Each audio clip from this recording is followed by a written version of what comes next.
कल ही हाल ही में ये फैसला है सुप्रीम कोर्ट का। इजमा का मतलब समझता आप 80% महिला आज भी अपने प्रॉफिट मोहम्मद के फैसले के साथ खड़ी है। प्रधानमंत्री जी मुसलमानों के इतना चिंतन और मंथन करते हैं मुसलमानों के लिए, तो मुसलमान अगर 5 मिनट के लिए ईद पर, बकरा ईद पर और अलविदा जुमे पे ये कह रहा है कि जब इस देश के अंदर कावड़ निकल सकती है, इस देश के अंदर शोभा यात्राएं निकल सकती है, इस देश के अंदर जो है राम जुलूस निकल सकता है, इस देश के अंदर गणेश चतुर्थी का जुलूस निकल सकता है, इस देश के अंदर 5 मिनट के लिए ईद और बकरीद की नमाज क्यों नहीं हो सकती। तो ये साफ तौर से ऐलान भी कर दिया कि इस बार जो कावड़ यात्रा के अंदर कोई धरने प्रदर्शन नहीं होंगे, ज़्यादा डीजे की धमनी नहीं होंगी और कोई जो अपने शस्त्र होते हैं, त्रिशूल होते हैं, वो भी नहीं लहराए जाएंगे। ये कब नहीं हुआ ऐलान, ये तो हमेशा होता है। राघव लखनपाल शर्मा अपने समाज के बीच जाते हैं, उसमें बीच में एक जो है युवा फरसा लहराता है, उन पर मुकदमे हुए हैं। कहाँ तुष्टिकरण की राजनीति हो रही है, कैसी बात कर रहे हैं आप? मेरी बात सुनिए, मैं यहाँ इस टाइम नमाज और कावड़ की बात कर रहा हूँ, आप मुझे घुमाइए मत। ये जो हिंदुस्तान की सड़कें है, ये किसी एक की जागीर है, ये बताइए आप मुझे। कावड़ यात्रा के विरोध में नहीं हूँ, कभी आप कैमरे के अंदर चला दे। वहीं पर कांग्रेसी नेता जो मौजूदा एमपी हैं वो भी कह रहे हैं कि जो सड़कों पर जो नमाज अदा होती है वो अल्लाह को भी कबूल नहीं होती। आपको याद नहीं दिल्ली के अंदर किस तरह नमाजियों को डंडे बरसाए गए? आज तक कभी ऐसा नहीं हुआ कि मुसलमानों को नमाज पढ़ते हुए, इबादत करते हुए उन पर लाठियाँ बरसाई जा रही हो। आप दो कांग्रेसी नेता है, दोनों के विचारधारा अलग अलग है, ये कौन सी विचारधारा है? कांग्रेस की विचारधारा, इसका मतलब कहीं ना कहीं मन में मैल है आपके। शायान मसूद का वो कहते हैं कि जनसंख्या नियंत्रण कानून वाकई में लागू होना चाहिए। मैं शायान भाई के बयान पर तो नहीं आऊँगा। शायान भाई से डर लग रहा है या इमरान मसूद साहब से डर लग रहा है? मैं सिर्फ अल्लाह ताला से डरता हूँ। इमरान मसूद मेरी पार्टी के एमपी है। जनसंख्या कानून पर आप बात कर रहे हैं, शायान भाई की बात को छोड़ दीजिए। सरकार क्या कहती है? दोहरे मापदंड अपनाएगी, यानी कि हिंदुओं के सामने मुसलमानों को जलील करेगी।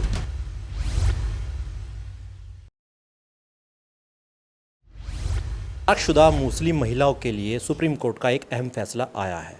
ज़रा सा आपको बता दें सुप्रीम कोर्ट का क्या अहम फैसला है कि अब तलाकशुदा मुस्लिम महिला पूर्व तलाकशुदा पति से भी गुजारा भत्ता ले सकती हैं। इसी मुद्दे पर खासतौर से बातचीत करने के लिए मेरे साथ मौजूद है वरिष्ठ कांग्रेसी नेता आरिफ सिद्दीकी जी। सिद्दीकी जी, पहले आपका बहुत बहुत स्वागत है न्यूज़ 14 पर। बहुत बहुत शुक्रिया पुरुषोत्तम भाई। कैसे देखते हैं सुप्रीम कोर्ट के इस फैसले को, जिस प्रकार अभी कल ही हाल ही में ये फैसला है सुप्रीम कोर्ट का? पुरुषोत्तम भाई, सबसे पहली बात तो ये है कि 2017 में सुप्रीम कोर्ट के 5 जजों ने आर्टिकल 14 और आर्टिकल 21 के तहत जो हमारा 3 तलाक का मसला था, उस पर इन लोगों ने कहा था कि ये पूरी तरीके से असंवैधानिक है। लेकिन उसी जगह बाबा साहेब डॉक्टर भीमराव अम्बेडकर का संविधान हमें राइट टू प्राइवेसी और राइट टू रिलीजन का अधिकार देता है कि हम लोग जितने भी हिंदुस्तान के अंदर धर्म है, वो सब लोग अपने धर्मों का मूल्यांकन और अपने धर्मों पर चलने का रास्ता जो उनके प्रॉफिट ने या वाहे गुरु ने या श्री कृष्णा ने, राम जी ने जिस तरह भी बताया हो, क्योंकि हिंदुस्तान सेक्युलर देश है, वो इस प्रकार से कर सकते हैं। अब सुप्रीम कोर्ट ने, सरकार ने हमारी शरीयत के अंदर मुदाखलत की और हमने, क्योंकि सुप्रीम कोर्ट हमारे लिए मान्य न्यायालय बहुत कुछ मायने रखता है, क्योंकि प्रॉफिट मोहम्मद की भी हदीस है कि जिस देश का कानून जो तुम्हें करने के लिए कहे तुम वो करो। अब आपने देखा होगा जब 2017 के अंदर 5 जजों की बेंच का फैसला आया, उससे पहले खूब धरना प्रदर्शन भी हुए, लोग बाग हड़तालों पर बैठे, भूख हड़ताल हुई कि हमारी शरीयत के अंदर मुदाखलत ना की जाए। और जमीयत उलमाए हिंद और जितने भी हमारे मुसलमानों के अंदर जैसे हमारे बरेलवी हजरात हैं, हमारे अहले तशय्युअ भाई है, सब लोगों ने एक मत होकर के कहा कि हमारी शरीयत के अंदर मुदाखलत ना की जाए। लेकिन ये सरकार बाज नहीं आ रही है। इन्होंने देखा कि इन्होंने 2017 की जो 5 जजों का फैसला हुआ, सरकार की एंट्री कहाँ मानते? तो कोर्ट के आदेश हैं, कोर्ट के आदेश तो दोनों पक्षों को मानने पड़ेंगे, सब धर्म को मानने पड़ेंगे, क्या कोर्ट के ऊपर भी अब सवाल पैदा होने लगे? सुनिए मेरी बात, संसद के अंदर ये फैसला पारित हुआ था, सारे सांसदों ने संसद के अंदर वोट डाला था इस सरकार के अंदर 3 तलाक के ऊपर। तो आप इतना मासूम तो बनिए मत कि ये सरकार का कोई इसके अंदर रोल नहीं है। सहमति से हुए हैं ना सब फैसले, या अकेले के मत से हो गए सारे फैसले? हिंदुस्तान के अंदर जितने भी कानून पास होते हैं राष्ट्रीय स्तर पर, ये किसी धर्म को लेकर के, तो वो संसद, राज्यसभा और लोकसभा के अंदर पारित होते हैं। मैंने इसलिए सरकार को बीच में लिया है, कहीं सरकार की दोबारा से मंशा ऐसी ना हो कि जिससे कि मुसलमानों को टारगेट किया जाए, क्योंकि जल्द ही 2027 में उत्तर प्रदेश के चुनाव भी आ रहे हैं। तो उसमें मुस्लिम को टारगेट करने वाली क्या बात है? सुप्रीम कोर्ट ने जो फैसला दिया है सभी धर्म के दिया गया है, और आप इसमें अगर पढ़ें इस आर्टिकल को IPC 125 धारा में, तो सभी धर्म के लिए ये चीज़ें बातें कही गई। तो सभी धर्मों के लिए अगर ये सब चीज़ें बातें हैं तो मणिपुर जल रहा है, मेरी बहनें निवस्त्र है, औरतों को वहाँ पर रेप किया जा रहा है, उनका यौन शोषण किया जा रहा कहाँ हो रहा है? वो बातें बहुत पुरानी हो चुकी है। हैं। अभी मेरे नेता प्रतिपक्ष वहाँ पर गए थे, आदरणीय राहुल गांधी जी, उन्होंने कहा है आज भी हालात सामान्य नहीं है, जैसे थे ऐसे ही है। और राहुल जी ने कहा हम सरकार और विपक्ष जॉइंट मैसेज देना चाहती है।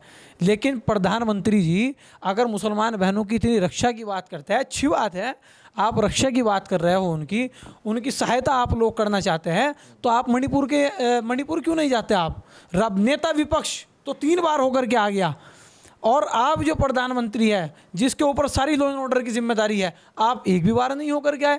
कुछ मुस्लिम महिला ऐसी भी हैं जो इन कानूनों का स्वागत करती हैं, इस फैसले का स्वागत करती है कि पहले हम मुस्लिम महिलाओं का शोषण हुआ करता था, 3 तलाक कहा दिया जाता, अगर सब्जी में नमक कम हो जाए तो हमें 3 तलाक का बातें की जाती थी। सुनिए, 80% महिलाओं का इजमा का मतलब समझते हैं आप? 80% महिला आज भी अपने प्रॉफिट मोहम्मद के फैसले के साथ खड़ी है, समझे आप? और अच्छे और बुरे लोग हर जगह होते हैं। वो जो कुछ महिलाएं थी वो अपना जो देख रही है कि भाई हमें यहाँ से फ़ायदा मिल रहा है, तो इसीलिए ये बात हो रही है। अब आप मुझे ये बताइए, अगर प्रधानमंत्री जी मुसलमानों के इतना चिंतन और मंथन करते हैं मुसलमानों के लिए, तो मुसलमान अगर 5 मिनट के लिए ईद पर, बकरीद पर और अलविदा जुमे पे ये कह रहा है कि जब इस देश के अंदर कावड़ निकल सकती है, इस देश के अंदर शोभा यात्राएं निकल सकती है, इस देश के अंदर जो है राम जल्लूस निकल सकता है, इस देश के अंदर गणेश चतुर्थी का जल्लूस निकल सकता है, इस देश के अंदर 5 मिनट के लिए ईद और बकरीद की नमाज क्यों नहीं हो सकती? मगर योगी साफ तौर से ऐलान भी कर दिया कि इस बार जो कावड़ यात्रा के अंदर कोई धरने प्रदर्शन नहीं होंगे, ज़्यादा डीजे की ध्वनि नहीं होंगी, और कोई जो अपने शस्त्र होते हैं, त्रिशूल होते हैं, वो भी नहीं लहराए जाएंगे। ये कब नहीं हुआ ऐलान? ये तो हमेशा होता है। मैं 5 ऐलान ऐसे दिखा सकता हूँ योगी जी के, माननीय मुख्यमंत्री जी के, जब से मुख्यमंत्री बने हैं उन्होंने ऐलान किया है, लेकिन बात तो कोई भी नहीं आता है। और ये तो मेरा मैं अपने मुसलमान भाइयों की बात नहीं कर रहा, मैं अपने ना हिंदू भाइयों की मुखालफत कर रहा हूँ। में एक जनपद सहारनपुर के गंगो थाने में ब्राह्मण समाज का सम्मेलन था, जिसमें पूर्व सांसद राघव लगनपाल शर्मा अपने समाज के बीच जाते हैं, उसमें बीच में एक जो है युवा फरसा लहराता है, उन पर मुकदमे हुए हैं। कहाँ तुष्टिकरण की राजनीति हो रही है? कैसी बात कर रहे हैं आप? ले जाता है गंगो के प्रकरण की बात कर रहा हूँ, सोशल मीडिया पे काफ़ी वीडियो वायरल हुई। सुनिए मेरी बात सुनिए, मैं यहाँ इस टाइम नमाज और कावड़ की बात कर रहा हूँ, आप मुझे घुमाइए मत। मैं इस टाइम आपकी बातों का जवाब दे रहा हूँ, आप मत मुझे घुमाइए। आपने कहा ना कि सिर्फ एक पक्षी कार्रवाई होती है, एक धर्म को देखकर कार्रवाई होती है, आप यही कहना चाह रहे हैं ना? हाँ, मैं आपको बता रहा हूँ, आपने कहा है कावड़ यात्रा की बात मैं आपसे कर रहा हूँ। ये जो हिंदुस्तान की सड़कें है, ये किसी एक की जागीर रह गई? ये बताइए आप मुझे। ये खाली पुरुषोत्तम सैनी की जागीर है क्या? ये सेक्युलर देश है, इसके अंदर जितना मेरा हक है इतना ही पुरुषोत्तम सैनी का हक है, जितना पुरुषोत्तम सैनी का हक है इतना ही मेरा हक है इस देश के अंदर। मैं ये कह रहा हूँ, जब इस देश, मैं कावड़ यात्रा के विरोध में नहीं हूँ, कभी आप कैमरे के अंदर चला दे कि एक मुस्लिम नेता ने कावड़ यात्रा का विरोध कर दिया। अब मेरा कहने का मतलब यह है, जब देश के अंदर कावड़ यात्रा चल रही है तो देश के अंदर 5 मिनट के लिए, क्योंकि हिंदुस्तान सेक्युलर देश है, हिंदुस्तान की प्रस्तावना के अंदर सेक्युलर शब्द लिखा हुआ है, तो जब हिंदुस्तान की सड़कों के ऊपर कावड़ यात्रा चल सकती है डीजों के साथ, शस्त्रों के साथ, चलिए अब नहीं हो रही है, पहले तो हुआ था, अब नहीं होगा, पहले तो हुआ था।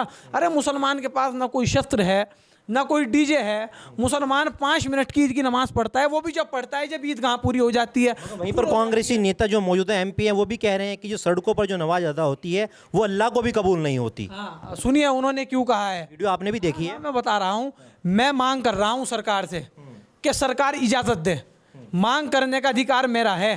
हिंदुस्तान के अंदर हम मांग कर रहे हैं देश के प्रधानमंत्री से, सुप्रीम कोर्ट से, यहाँ के राष्ट्रपति से कि आप हमें अधिकार दें कि आप हमारी जो है मांगे पूरी करें। जिस तरह से देश के अंदर कावड़ निकल सकती है, राम यात्रा निकल सकती है, तो हमारी नमाज क्यों नहीं पढ़ी जा सकती है? इमरान साहब ने जब कहा है, आपको याद नहीं दिल्ली के अंदर किस तरह नमाजियों को डंडे बरसाए गए?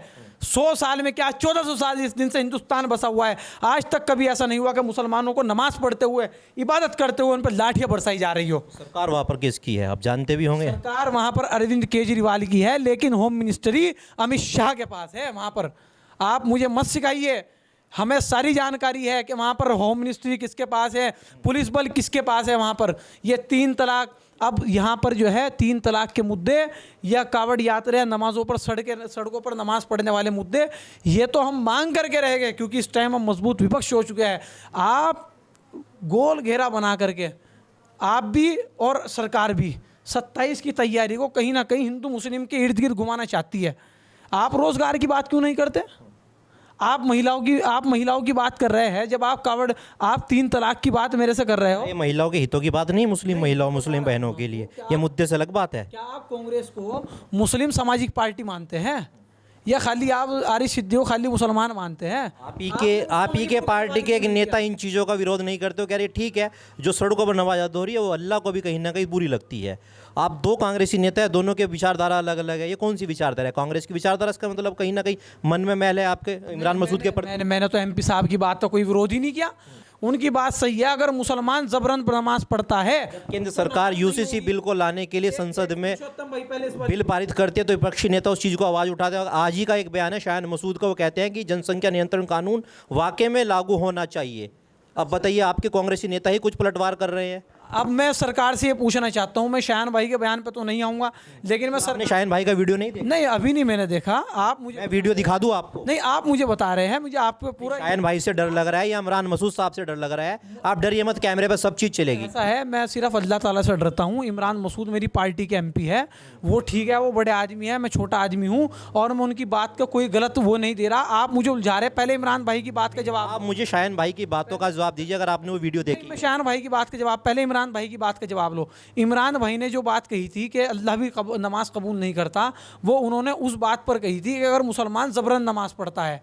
मुसलमान ने कहीं नमाज नहीं पढ़ी, वो उन्होंने आगाह किया है कि भाई ऐसा कोई काम मत करना, तुम सरकार की नज़रों में भी आओगे और तुम्हारी नमाज भी कबूल नहीं होने की। उनका एक वीडियो ये भी देखा होगा, जो UP के मुख्यमंत्री हैं वो प्रधान होते हैं, देश के राजा होते हैं, और उनका जो हुक्म होता है वो एक बड़ा हुक्म होता है और उस हुक्म मानना हमारा कर्तव्य होता है। उस वीडियो में साफ तौर से कह रहे हैं, और एक तरफ आप हुक्म मान भी रहे हैं और उन चीज़ों का विरोध भी कर रहे हैं। नहीं, विरोध नहीं, मैं अपनी मांग कर रहा हूँ। इमरान साहब ने कहा है भाई सरकार ने मना कर दिया, आप नमाज मत पढ़ो। मैं क्या मांग कर रहा हूँ माननीय राष्ट्रपति से, माननीय प्रधानमंत्री से, भाई हमें नमाज पढ़ने दो। क्या मैं हिंदुस्तान के अंदर मांग नहीं कर सकता? आप मुझे ये बताओ, क्या मैं हिंदुस्तान के अंदर, ये बिल्कुल संविधान खत्म हो चुका है, लोकतंत्र की हत्या हो रही है कि एक आम नागरिक, एक आम आदमी मांग नहीं कर सकता? और मेरी मांग के साथ 1 करोड़ मांग खड़ी है पीछे, ये याद रखना आप पुरुषोत्तम भाई, अगर इस बात को मेरी कोई रद्द कर दे। दूसरी बात, जनसंख्या कानून पे आप बात कर रहे हैं, शायान भाई की बात को छोड़ दीजिए। अभी आपने मुख्यमंत्री की बात कही कि मुख्यमंत्री की बात सब कुछ होती है, शायान भाई को छोड़ दीजिए आप। अब आप आ जाइए यहाँ पर, मुख्यमंत्री जी एक जगह, प्रधानमंत्री जी कह रहे हैं जनसंख्या कानून पर, जनसंख्या नियंत्रण पर कानून आना चाहिए। चलिए भाई, आपका स्वागत है, आप लाइए, कोई दिक्कत नहीं, क्योंकि नरेंद्र मोदी जी से पहले ये पूछो वो कितने बहन भाई है, ठीक है? प्रधानमंत्री जी से ये पूछो कि वो कितने, क्योंकि मैं तो देखो, हम तो 2 भाई हैं, हमने तो पहले ही नियंत्रण कर रखा, हमारे माता पिता ने। मेरा एक छोटा भाई है, एक मैं हूँ। अब आइए जनसंख्या नियंत्रण पर सरकार क्या कहती है? दोहरे मापदंड अपनाएगी, यानी कि हिंदुओं के सामने मुसलमानों को जलील करेगी कि मुसलमानों के 10-10, अभी मेरे 12 बच्चे की फिल्म भी आई, हम 2 हमारे 12, कि सरकार कहेगी कि 6 जिसके राशन कार्ड के अंदर नाम हो गया उसका तो मैं आयुष्मान कार्ड बनाऊंगी, ठीक है? सरकार कहेगी जिसके 6 राशन कार्ड के अंदर मेंबर के नाम हो गए उसे मैं सरकारी योजनाओं का लाभ दूंगी, हैं? और एक जगह सरकार कहेगी कि जिसके 2 बच्चे हो गए हम उसको सारा लाभ देंगे। अब हम 4 हैं, मेरे घर में अब तक चारों में से किसी का भी आयुष्मान कार्ड नहीं बना हुआ है। सरकार का कहना है कि अगर हम ऐसी नीतियां लाते हैं तो जनसंख्या पर नियंत्रण होगा और ये आबादी जो विस्फोटक होती है इस पे कहीं ना कहीं अंकुश लगेगा, लोगों के जहन में एक डर बैठेगा। सरकार से मैं यही तो कह रहा हूँ कि कैसे नियंत्रण हो जाएगा? आप दोहरे मापदंड क्यों अपना रहे हो? 6 बच्चे वालों को जब आप सहायता प्रदान करोगे, 6 बच्चे वालों को आप जो है वो आयुष्मान कार्ड दोगे, 6 बच्चे वालों को जो है आप सरकारी जो आपकी नीति आ रही है आप उसका लाभ उठवाओगे, तो फिर तो मैं भी 6 बच्चे पैदा करूंगा जब मेरी शादी। फेसबुक पर देख रहे हैं तो वीडियो को लाइक करके पेज को फॉलो करें। इसके अलावा अगर आप इस खबर से यूट्यूब के जरिए जुड़े हैं तो चैनल को सब्सक्राइब करके बेल आइकन दबाना बिल्कुल ना भूलें। नमस्कार।